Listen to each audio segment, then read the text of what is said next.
Hi everyone, welcome to our YouTube channel keep it simple. आज के video में हम बात करेंगे आईडीएफसी फर्स्ट बैंक की, जिन्होंने आज यानी कि 30 जुलाई को अपने फर्स्ट क्वार्टर के रिजल्ट्स डिक्लेयर किए हैं। बैंक का प्रॉफिट फर्स्ट क्वार्टर में 474 करोड़ रहा है और ये इनका highest ever quarterly stand alone profit है। तो आज के वीडियो में हम इनके नंबर्स को डिटेल में डिस्कस करेंगे। और आगे बढ़ने से पहले अगर आपने अभी तक चैनल को सब्सक्राइब नहीं किया तो प्लीज सब्सक्राइब करके हमें मोटिवेट कीजिए। तो सबसे पहले अगर बैंक के ओवरव्यू के बारे में बात करें तो आईडीएफसी फर्स्ट बैंक को क्रिएट किया गया था मर्जर के साथ। इसमें आईडीएफसी बैंक और जो कैपिटल फर्स्ट बैंक थे, इन दोनों को 18 दिसंबर 2018 को मर्ज करके आईडीएफसी फर्स्ट बैंक की स्थापना की गई थी। आईडीएफसी बैंक की बात की जाए तो ये आईडीएफसी लिमिटेड से डीमर्जर के बाद ये बैंकिंग ऑपरेशन में आया था। और कैपिटल फर्स्ट एक सक्सेसफुल कंज्यूमर और एमएसएमई फाइनेंसिंग एंटिटी थी 2012 से। तो इन दोनों कंपनीज को मर्ज करके आईडीएफसी फर्स्ट बैंक बनाया गया था। और अगर इनके जून क्वार्टर के रिजल्ट देखें तो इनकी जो फंडेड असेट्स यानी कि लोन है वो पिछले साल के मुकाबले 21% बढ़े हैं। जो डिपॉजिट हैं वो भी 21% बढ़े हैं। कासा रेशो हालांकि पिछले साल के मुकाबले 0.82% कम आई है, लेकिन अभी भी 50% से ज्यादा है जो इनकी गाइडेंस है, तो काफी अच्छी कही जा सकती है। जो ऑपरेटिंग प्रॉफिट है वो 64% बढ़ा है। नेट इंटरेस्ट मार्जिन 5.89% हो गया है। हालांकि पिछले क्वार्टर के मुकाबले ये 0.38% इसमें डिक्लाइन देखा गया है। असेट क्वालिटी में इंप्रूवमेंट हुई है, चाहे वो ग्रॉस एनपीए हो, नेट एनपीए हो या पीसीआर हो, सभी में इंप्रूवमेंट देखी गई है। और इनके जो लेगेसी जो इंफ्रास्ट्रक्चर लोन है जहां पे इनको प्रॉब्लम है, वहां पे वोडाफोन था और दूसरे क्लाइंट्स थे, अगर उनको हटा दिया जाए, जो कि फ्यूचर में धीरे धीरे खत्म ही हो जाएंगे, तो इनके एनपीए 2.39 और जो ग्रॉस एनपीए 2.39 और नेट एनपीए 0.80% होंगे। कैपिटल एडिक्वेसी रेशियो 15.77 स्ट्रांग है। प्रॉफिट आफ्टर टैक्स, पिछले साल इनको सेम क्वार्टर में प्रोविजन की वजह से 630 करोड़ का लॉस हुआ था, तो वहां से अब ये प्रॉफिटेबल हो गए हैं, प्रोविजन कम हो गए हैं।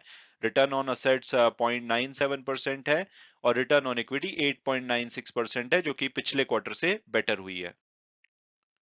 और अब अगर इनके फाइनेंशियल्स को थोड़ा डिटेल में देखा जाए तो जो नेट इंटरेस्ट इनकम है वो 26% बढ़ी है। फी और जो दूसरी अदर इनकम है वो भी 100% बढ़ी है। हालांकि इनको ट्रेडिंग गेन में 111% का नुकसान हुआ है। उसके अलावा अगर ओवरऑल ऑपरेटिंग प्रॉफिट देखा जाए तो इनका 5% नीचे हुआ है, लेकिन अगर हम ट्रेडिंग गेन को एक्सक्लूड कर दें तो ये 64% इनका ऑपरेटिंग प्रॉफिट बढ़ा है। और प्रोविजन में खासकर भारी कमी आई है। पिछले साल फर्स्ट क्वार्टर में 1872 करोड़ के प्रोविजन थे कोविड की वजह से। उसकी वजह से इनको लॉस भी हुआ था, लेकिन वो घट करके अब सिर्फ 308 करोड़ रह गए हैं, पिछले क्वार्टर से भी कम हुए हैं। तो इनके चलते जो पिछले साल इनको 630 करोड़ का लॉस हुआ था फर्स्ट क्वार्टर में, उसके बदले में 474 करोड़ का प्रॉफिट हुआ है, जो कि इनका highest ever stand alone profit है क्वार्टरली बेसिस पे। और अगर फर्स्ट क्वार्टर की हाइलाइट्स की बात की जाए तो इनकी जो लोन्स हैं 21% बढ़े हैं, डिपॉजिट 21% बढ़े हैं, कासा रेशो में थोड़ी बहुत कमी आई है, लेकिन अभी भी 50% से ऊपर है। असेट क्वालिटी काफी इंप्रूव हुई है, जैसे कि इनके gross NPA overall bank level पे 1.25% कम हुए हैं और नेट एनपीए 1.02% कम हुए हैं। और रिटेल, अगर रिटेल और कमर्शियल की बात की जाए तो ग्रॉस एनपीए 1.74, नेट एनपीए 0.89% कम हुए हैं। कोर ऑपरेटिंग इनकम बढ़ी है, कॉस्ट टू इनकम इनकी कम हुई है, कोर ऑपरेटिंग प्रॉफिट इनका 64% बढ़ा है, तो ओवरऑल नंबर स्ट्रांग लग रहे हैं। और अब अगर बात की जाए इनके डिपॉजिट्स की, तो अगर हम 3 साल की कंपाउंडेड एनुअल ग्रोथ रेट देखेंगे तो 32% से इनके डिपॉजिट बढ़ रहे हैं और पिछले साल के मुकाबले भी 21% बढ़े हैं। अब इनके 1,02,868 करोड़ के डिपॉजिट्स हैं। और अगर इसमें हम कासा देखेंगे, तो कासा रेशो जो है, इसमें से कासा जो डिपॉजिट्स हैं वो अब 56,720 करोड़ के हैं, टर्म डिपॉजिट 46,148 के, तो ओवरऑल 1,02,000 करोड़ इनके डिपॉजिट है। कासा रेशो 50.04 है और एवरेज जो कासा रेशो रही है क्वार्टरली इनकी 46.97% रही है। और अब अगर इनकी लोन बुक की बात की जाए तो आप यहाँ पे बहुत ही एनकरेजिंग साइन देखेंगे। जो इनकी रिटेल बुक है बहुत ही स्ट्रांग हो रही है, 40% इंक्रीज देखा गया है, चाहे वो इनके होम लोन हो 61% इंक्रीज है, लोन अगेंस्ट प्रॉपर्टी 15%, इसके अलावा इनके कंज्यूमर लोन, रूरल लोन सभी में इंक्रीज देखा गया है। कमर्शियल फाइनेंस लोन में भी इंक्रीज देखा गया है। और होलसेल फंडेड असेट जो कि इंफ्रास्ट्रक्चर और कॉर्पोरेट लोन है, जिसको कि बैंक खुद ही कम करना चाहता है, वहां पे 9% की कमी भी देखी गई है। तो ओवरऑल जैसी इनकी गाइडेंस है उस हिसाब से इनकी प्रोग्रेस है, और ओवरऑल इनकी लोन बुक 21% से बढ़ी है, तो बहुत ही स्ट्रांग लोन बुक दिखती है। और अगर असेट क्वालिटी की बात की जाए, तो अगर रिटेल और कमर्शियल फाइनेंस सेगमेंट की अगर लोन की बात की जाए, तो इनके एनपीए, ग्रॉस एनपीए 2.12% और नेट एनपीए 0.93% है। हालांकि कॉर्पोरेट बुक में, जो कि नॉन इंफ्रास्ट्रक्चर बुक है, वहां पे इनका एक एनपीए आया है रिटेल का। आई थिंक ये फ्यूचर रिटेल होना चाहिए, बैंक ने नाम नहीं लिया है, बट फ्यूचर रिटेल एनपीए हुआ है, जिसकी वजह से इनके जो ग्रॉस एनपीए 3.67% हो गए हैं। हालांकि नेट एनपीए इनके पिछले क्वार्टर के मुकाबले फिर भी कम हुए हैं, 0.20% है। और अगर बैंक लेवल पे देखा जाए, तो इनके जो नेट एनपीए हैं वो 1.3% है, जो कि लगातार कम हो रहे हैं पिछले काफी क्वार्टर से। और इसके अलावा ग्रॉस एनपीए भी लगातार कम हो रहे हैं। और अगर हम इनके नॉन इंफ्रास्ट्रक्चर एनपीए को देखें, तो वो 2.39 और 0.8% है, क्योंकि इंफ्रास्ट्रक्चर लोन्स इनके धीरे धीरे बिल्कुल खत्म हो जाएंगे। और अगर इनकी की रेशोज की बात की जाए, तो कैपिटल एडिक्वेसी रेशो इनकी दो पिछले साल के मुकाबले बढ़ी है, लेकिन पिछले क्वार्टर से कम हुई है। सिमिलरली सीईटी रेशो भी इनकी कम हुई है पिछले क्वार्टर के मुकाबले। ये थोड़ी सी चिंता की बात है, बट स्टिल लाइक 15% से जो कैपिटल एडिक्वेसी रेशो ऊपर है, तो उसको स्ट्रांग ही माना जाएगा। और अब अगर इनकी जो 2024-25 फाइनेंशियल ईयर की गाइडेंस थी, वहां पर बैंक की प्रोग्रेस कैसी है, तो आप यहाँ पे देखेंगे कि लगभग सभी जो पैरामीटर है वहां पे बैंक ने अच्छा किया है। जैसे कि इनकी अगर सीईटी रेशो की बात की जाए, तो मर्जर के टाइम पे 16.14 थी, बैंक चाहता था कि 12.5% से ऊपर हो, ऑलरेडी 14 है। कैपिटल एडिक्वेसी रेशियो बैंक चाहता था 13% से ऊपर हो, 15.77 है, तो यहाँ पे भी अच्छा है। कासा डिपॉजिट्स ये चाहते थे कि फाइनेंशियल ईयर 2024 तक 30% हो, और उसके बाद ये 50% से ऊपर रहे। तो ऑलरेडी ये 50% कर चुके हैं, पिछले काफी क्वार्टर से इनके 50% से ऊपर हैं, तो बहुत ही अच्छा है। इसके अलावा ब्रांचेस ये 800 से 900 चाहते हैं, 651 हो गई हैं। जब मर्जर हुआ था तब 206 थी, तो बहुत ही अच्छी प्रोग्रेस है। कासा और टर्म डिपॉजिट ये चाहते थे कि 85% हो, 2024-25 तक ऑलरेडी 83% हो गए हैं। सर्टिफिकेट ऑफ डिपॉजिट ये 10% से कम चाहते थे, लाइबिलिटी के 6% है, तो यहाँ पे भी अचीव कर चुके हैं अपने टारगेट को। Quarterly average liquidity coverage ratio 110% से ज्यादा चाहते थे, यहाँ पे भी ये बेटर है। रिटेल कमर्शियल फाइनेंस लोन ये 1 लाख करोड़ की लोन बुक चाहते थे, उससे ऊपर हो चुकी है। रिटेल एंड कमर्शियल फाइनेंस का जो रेशो थी ओवरऑल लोन बुक में, मिनिमम 70% चाहते थे, वो 74% हो गई है।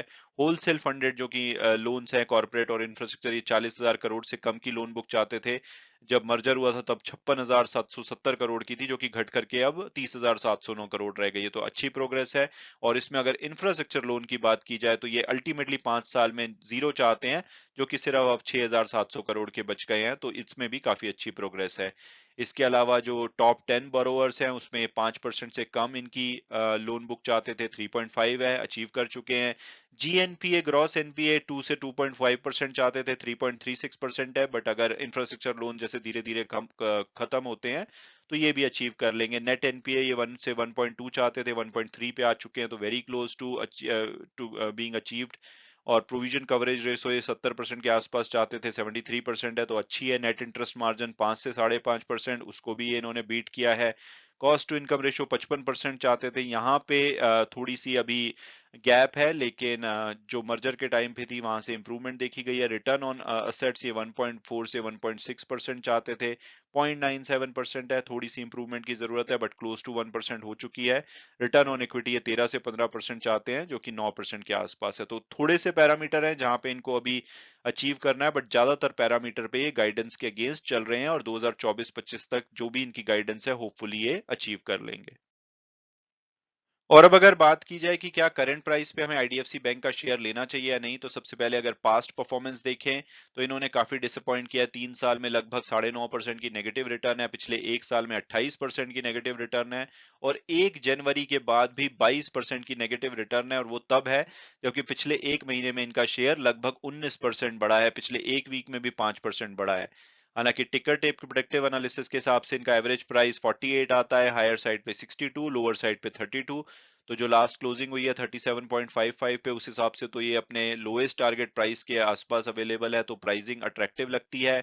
अगर इनका पीयर्स और फंडामेंटल एनालिसिस देखा जाए, तो एक स्मॉल कैप कंपनी है, 23,000 करोड़ का मार्केट कैपिटलाइजेशन है। पी रेशो इनकी, क्योंकि पिछले साल इनको लॉस हुआ था तो यहाँ पे सेंस नहीं बनाती है। पीबी रेशो इनकी ठीक ठाक है। रिटर्न ऑन इक्विटी भी अगेन लॉस की वजह से जो इनको प्रोविजन बढ़ाने पड़े थे, ये सेंस नहीं बना रही है। लेकिन इस क्वार्टर में जैसे इनके रिजल्ट अच्छे रहे हैं तो ये धीरे धीरे इंप्रूव होगी। कैपिटल एडिक्वेसी रेशो 15.77% है, जो कि अच्छी कही जा सकती है। नेट इंटरेस्ट मार्जिन इनके दूसरे बैंकों के मुकाबले में स्ट्रांग है। तो मुझे लगता है कि अगर आप इस बैंक में विश्वास रखते हैं तो आप करंट प्राइस पे या किसी भी गिरावट पे देख सकते हैं। और मंडे को क्या होगा रिजल्ट के बेसिस पे, रिजल्ट अच्छे हैं लेकिन ऑलरेडी इनका जैसे शेयर एक महीने में 19% भाग चुका है, तो ये नहीं कहा जा सकता कि किस डायरेक्शन में जाएगा। बट मुझे लगता है कि लॉन्ग टर्म में ये शेयर ऊपर ही जाना चाहिए। तो आप किसी भी करेक्शन पे या करंट प्राइस पे अगर इंटरेस्टेड हैं तो इस शेयर में इन्वेस्ट कर सकते हैं। हालांकि वीडियो क्लोज करने से पहले मैं हमेशा की तरह डिस्क्लेमर दूंगा कि जो भी व्यूज हैं वो मेरे पर्सनल हैं। अगर आप किसी भी शेयर में इन्वेस्ट करना चाहते हैं तो अपनी फर्दर रिसर्च के बेसिस पे ही कीजिए। Thanks so much for watching the video and God bless you all.